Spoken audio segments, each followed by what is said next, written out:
নমস্কার, আমি মৌসুমি। আপনাদেরকে আমাদের চ্যানেল মনোরম মুহূর্তে আরও একবার স্বাগত জানাই। আশা করছি আপনারা সকলে ভালো আছেন এবং সুস্থ আছেন। তো আমরা আজকে রেডি হয়ে যাচ্ছিলাম। তো বাড়ির খুব কাছেই হোলি উৎসব উপলক্ষে একটি মেলা বসেছে। তো এখানে বাপি, মামুনি সকলেই রেডি হয়ে গিয়েছে। আর যে মেলাটা বসেছে সেটা আমার শ্বশুরবাড়ি থেকে বেশ কিছুটা দূরে যেতে হবে। তো সেই জন্য আমরা সকলে মিলে রেডি হয়ে গেছি এখানে। আর এই দেখুন কি সুন্দর চাঁদটা লাগছে না? আর এই হোলি বা দোলযাত্রা হলো, এটা কিন্তু ভীষণ একটা ভালো সুন্দর উৎসব, যা বসন্ত প্রেম এবং রঙের উৎসব নামেও পরিচিত। এই উৎসবের মাধ্যমে রাধাকৃষ্ণের শাশ্বত ও ঐশ্বরিক প্রেম উদযাপন করা হয়। এছাড়াও হোলিকা দহন অশুভ শক্তির বিপরীতে শুভ শক্তির জয়ও নির্দেশ করে। এই দেখুন আস্তে আস্তে এখানের যে সমস্ত বাজারগুলো, সেই বাজারগুলোকে আস্তে আস্তে পেরিয়ে আমরা চলেছি আমাদের গন্তব্যের উদ্দেশ্যে। বাপি আর মামুনি খুব সুন্দর দুজনে মিলে হাত ধরে সুন্দর করে মেলা যাচ্ছে। দেখেও মন ভরে যায়। এত সুন্দর দৃশ্যগুলো না আমার মনোরম মুহূর্তে রয়ে যাক মনোরমভাবে। এই দেখুন এটা হচ্ছে মেন রোড। অনেকটাই দূরে চলে এসেছি আমরা। আস্তে আস্তে এরপরে এই রোডটা আমরা পেরোবো। পেরিয়ে তারপর আমরা মেলার মধ্যে প্রবেশ করব। বলতে না বলতেই মেলার মধ্যে প্রবেশ করলাম। কি প্রচণ্ড ভিড়, আর চারিদিকে আলো, মানুষজন, মানে ভীষণ ভীষণ সুন্দর। আর ঘুরতে তো আমি খুবই ভালোবাসি, কারণ এই ঘোরাই আমার মনকে নতুন নতুন করে রোজ সাজিয়ে তোলে। নতুন জায়গায় নতুন বাতাস যখন ছুঁয়ে যায় না, তখন মনে হয় জীবন আসলেই একটা রঙিন ক্যানভাস। আর সেই ক্যানভাসে প্রতিটা দিন, পল, ক্ষণ এক একটা নতুন রং আস্তে আস্তে কিন্তু রঙগুলোকে আমার নিজের মধ্যে যোগ করে থাকি। আর বাপি, মামুনি আমরা সকলে মিলে এখানে একটু ঘুরে ঘুরে দেখছিলাম। বাবাও ছিল, আমিও ছিলাম। মেলা এমন একটা জায়গা না, যেখানে সকল মানুষ একটা স্থানে একত্রিত হয়। মেলা মানেই একটা আনন্দ, মেলা মানেই তো মিলন মেলা, তাই না? তো আমার বাড়ি থেকে বেশ কিছুটা দূরে এটা। অ্যাকচুয়ালি এটা মেচেদার যে রামতরুঘাট, সেখানের একটা মেলা। তো রাধাকৃষ্ণের প্রথমে আমি বলেই দিয়েছি যে বসন্ত প্রেম এবং রাধাকৃষ্ণের যে ঐশ্বরিক ও শাশ্বত যে প্রেম, সেটার উদযাপনের জন্যই কিন্তু এই হোলি উপলক্ষে এই মেলাটা হয়। এই যে মানুষগুলো দেখছেন, এই মানুষগুলোর থেকে না পারলে কিছু অন্তত কিনবেন। আর চলুন আস্তে আস্তে মন্দিরের ভেতরে ঢুকে দেখা যাক। কি সুন্দর মুখখানা না! আর রাধাকৃষ্ণর মুখ মানেই তো সুন্দর হবেই। আসলে আমার মনে হয় মা মানেই সুন্দর। আর সেখানে একসাথে রাধাকৃষ্ণের মূর্তি যুগলে, সেটা তো আরও সুন্দর করে তোলে। দুর্দান্ত লাগছিল দেখতে। এই দেখুন আর একটু কাছ থেকে দেখাই আপনাদের। তো আমরাও এখানে চলে এসেছিলাম। চারিদিকে যেন জনসমুদ্র। আর ওই যে দূরে মানুষটা দেখছেন, ওগুলোকে কি কি বলে আমি ঠিক জানি না। শ্যাম্পু জল দিয়ে ওটা করা হয়। তো মানে ওই মানুষটাকে দেখি আমার এত কষ্ট লাগছিল। বিভিন্ন একটা ছোট ভাই ছিল, মানে তাদের দেখে আমার এটাই মনে হচ্ছিল তারা যে পরিশ্রমটা করছে, সেই পরিশ্রমটার দাম দেওয়া উচিত।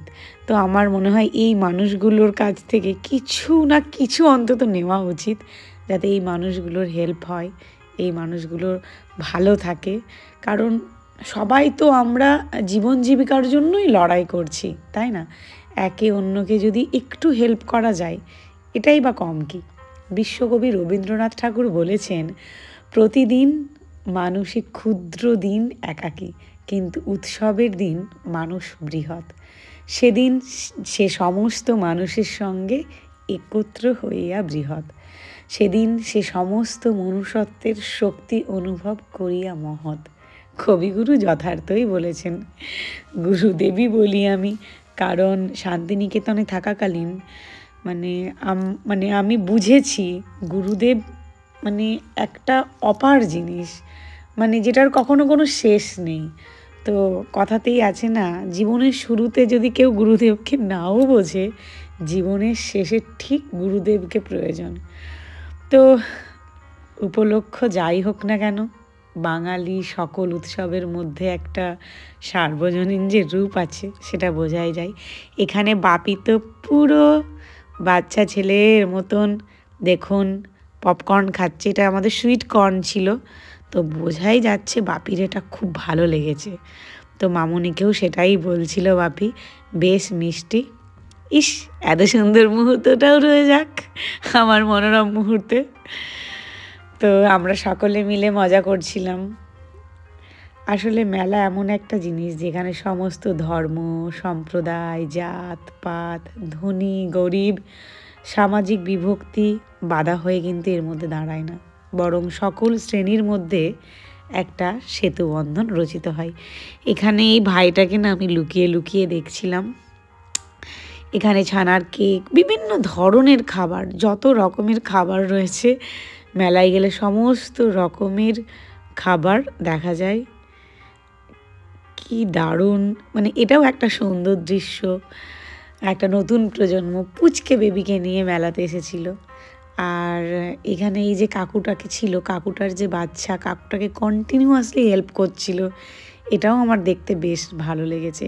কারণ এতটুকু বাচ্চা, সে কতটুকু বোঝে, কিন্তু তাও সে কাঁধে কাঁধ মিলিয়ে তার বাপির সাথে যে সাহায্যটা করছে, এটা আমার কাছে অনেক মনে হয়েছে, অনেক।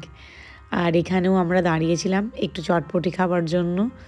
চলুন দোকানগুলো একটু ঘুরিয়ে দেখানো যাক। কি সুন্দর না দোকানগুলো! আমার তো মেলাতে এসে এগুলো দেখতেই খুব ভালো লাগে। তারপর তো টুকিটাকি কেনাকাটা থাকেই। আমি আবারও বলছি, মেলাতে এই মানুষগুলোর থেকে কিছু না কিছু নিলে না ওদেরও ভালো হয়। ওদের এই রাত জাগা, এই পরিশ্রমটার না, মানে হয়তো খুব বেশি নয়, কিছুটা সাহায্য যদি করতে পারি আমার খুব ভালো লাগবে। তো আমি বলবো আপনারাও আসুন, মেলায় ঘুরুন, মেলায় প্রতিটা খাবার টেস্ট করুন।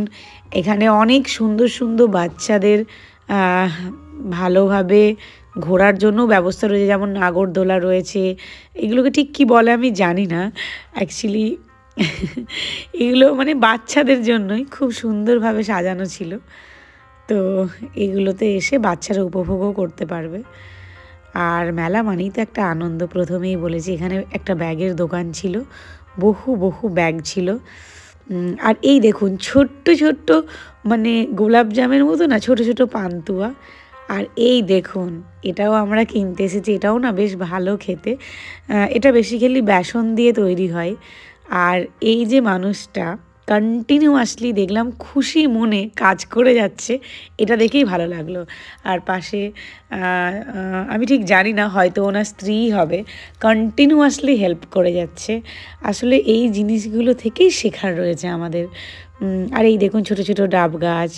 আর এখানে এই যে ঝুড়ি ভাজাটা আমরা কিনলাম, সেটা আস্তে আস্তে খাওয়া হচ্ছে। তো আমরাও অনেকটা ঘুরে নিয়েছি জানেন, মানে মেলাতে প্রায় সব জিনিসই কম বেশি আমরা টেস্ট করে নিয়েছি।